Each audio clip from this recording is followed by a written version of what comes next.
Sí, y sobre todo nuestro punto de salida era llevar a nuestros personajes a un sitio donde su placa no vale nada. Entonces ya no pueden sacar la placa. De ser policías no les ayuda, al contrario, les complica.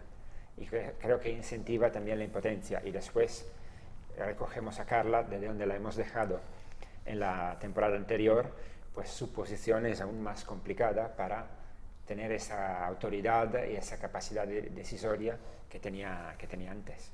Claro, ¿sabes qué pasa? Le estamos quitando unas, le damos otras, ¿sabes? Porque por un lado, evidentemente, está su rol policial no vale de nada, pero sí su rol de persona, de negociador, de psicólogo, de analizar la problemática cercana, Bueno, yo creo que ahí vamos a ver la verdadera instinto de supervivencia que tienen, ¿no? Los propios policías, ¿no? E incluso los propios afganos, ¿no? A la hora de salir de ahí, ¿no? Yo creo que ahí igualamos todo.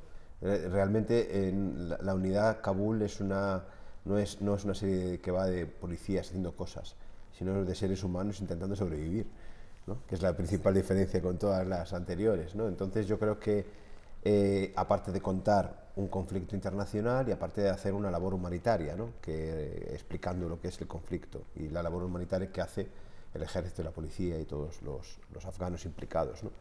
Es diferente, pero también nos ha permitido poder ir al origen del problema, poder ir al origen de núcleos terroristas, de dónde vienen, por qué. Entonces, cuando entiendes la idiosincrasia de un país, puedes entender de que pueda salir gente de ahí que llegue aquí y la pueda liar, ¿sabes? Es decir, entonces nos gustaba no centrarnos en nosotros mismos, en España, en nuestra problemática, y nos centramos en otro país que está sufriendo algo terrible, que es el azote de los talibanes, la pérdida de libertades. Las mujeres han perdido absolutamente todas las libertades y que nadie ha puesto el foco ahí. Ni los propios americanos, que estuvieron 20 años, han hecho ficciones ahí. Entonces fue una oportunidad única para poder contarlo, y de paso pues nos hemos sentido privilegiados y nos hemos sentido pues eso, con la obligación de explicar un conflicto internacional y la labor humanitaria que se llevó a cabo. Un poco las dos cosas. Yo creo que surgió como una oportunidad porque es justamente cuando dábamos casi por cerrada la unidad, con las dos temporadas, surge lo del abandono de las embajadas, las imágenes que hemos visto todos de los afganos tirándose de los puentes de aterrizaje de los aviones, de los fingers colgados, de todas esas imágenes terribles. Y y empezaron a llegar la información del ejército y la policía que estaba implicada en la repatriación, en la ayuda humanitaria, y vi una manera, bueno, hablamos y vimos la manera perfecta de cerrar la trilogía, de poder ir al origen del problema, de explicarlo de una manera desde fuera de tu país, desde poner los ojos en el lugar donde es el origen de todo. Y entonces lo mejor es llevar a tus personajes allí. Y esto también es natural a la naturaleza de la policía antiterrorista española, que realmente desarrolla gran parte de sus investigaciones en el extranjero, y en el extranjero es Europa, pero es Latinoamérica y es Oriente Medio.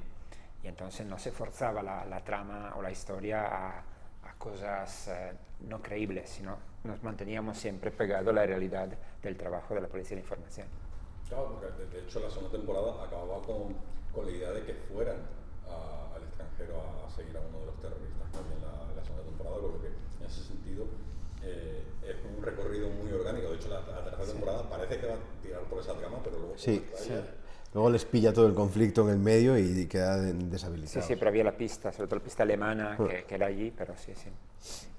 Hemos sembrado sin ser conscientes en esa época de que iríamos. Y luego también es verdad que es una característica de la policía, que es que están en contacto con todas las agencias internacionales, están en continuo viaje, están aquí, en Kabul, en Pakistán, en Bangladesh, en Jerusalén, están en todas partes. Pues, de hecho, uno de los policías que siempre nos ha asesorado en la primera temporada ahora está estable en otro país, no digamos cuál, no decimos cuál, pero como delegado de la policía española en otro país. Y es se ha globalizado, el terrorismo se ha globalizado también, como en el mundo en general. Entonces, me habéis metido miedo cuando has dicho el final de la trilogía. ¿Se va a acabar aquí la unidad? Pues tenemos la intención de que sí, de que cerramos aquí la trilogía. Sí. En principio creemos que es la mejor manera de acabarla, de cerrarla, yendo al origen del problema, pero también creemos que podemos abrirla en cualquier momento. Entonces, en principio no está previsto hacer una nueva temporada, pero no lo descartamos del todo tampoco. Y también, de paso, evolucionamos a los personajes, es decir, en la evolución de Carla ha sido la comisaria antiterrorismo, más o menos se ve cómo llega, cómo evoluciona y cómo ya arranca en otro lugar, ya no es comisaria, ¿no? Y vemos la parte que no se conoce mucho de los policías, que es que se dedican a la privada también, ¿no? Y pasan a empresas privadas de jefes de seguridad. Y luego vemos también cómo Miriam toma el testigo de Carla, ¿no? Entonces es como cíclico, ¿no? Como que la vida, ella entra de pepinillo y se acaba convirtiendo en la nueva comisaria, ¿no? Yo creo que eso también forma parte también de la evolución de los personajes y hacia dónde llevamos la serie, ¿no? Y eso también nos ayuda a contar, aparte del conflicto real que estamos contando, pues la evolución de los propios personajes de la serie, ¿no? Pues mira, el mayor reto de todos es hacer creíble todo, continuamente, todos los escenarios. Entonces, para ello, yo nunca había estado en una producción en la que los jefes de departamento estuvieran tan presionados y estuvieran pero por ellos mismos, ¿no? Por llevar al nivel de excelencia, ¿no? Lo que tanto a nivel de reconstrucción de decorados como a nivel de vestuario, de maquillaje, de vehículos, de armas, de todo, porque claro, Afganistán es un mundo muy diferente al europeo e incluso al africano. Entonces, claro, es reconstruir un país entero en los escenarios, desde el aeropuerto hasta las aldeas, hasta los lugares más recónditos. Rodar en Karachi fue complicado porque es un sitio anárquico en el que los coches lo invaden todo, no hay pasos de cebra, no hay semáforos, no es un sitio como el europeo, ¿no? Allí las cosas van un poco a oleadas, ¿no? Entonces, bueno, eso también hace que sea mucho más exótico lo que estás contando, ¿no? Y sea mucho más interesante también, ¿no? Porque es una realidad nueva que nunca se había visto, ¿no? En la ficción. Entonces, también es el reto importante poder contarlo, ¿no? Pero sí que ha habido una exigencia muy, muy grande de todos los departamentos, de todos, y de los propios actores, evidentemente, también. Pero sí es verdad que cuando tú reconstruyes la Puerta Abbey, para los actores es más sencillo entrar en un lugar que ya está reconstruido prácticamente y lo puedes vivir in situ que no imaginártelo, ¿no?